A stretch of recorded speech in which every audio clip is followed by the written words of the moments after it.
يعلم الله عن تعبك، ويعلم عن الكلمات القاسية التي حطمت قلبك ولم تخبر بها أحدا. يعلم عن حزنك حين تخلى عنك الجميع، حين تخلى عنك أشخاص تمنيت استمرارهم معك للأبد.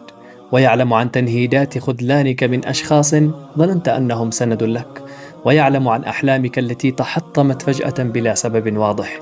ويعلم عن الطرق التي استهلكت طاقتك وتفكيرك ولم تحصد منها إلا نهاية حزينة لم تتمناها.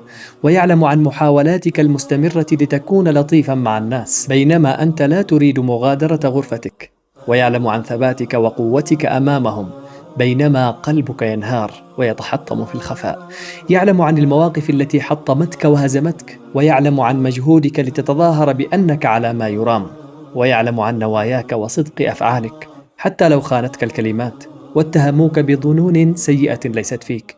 يعلم عن أثقالك في هذه الحياة، يعلم عن حزنك وتعبك ومأساتك، ويعلم عنك. فاطمئن وعش هادئ البال.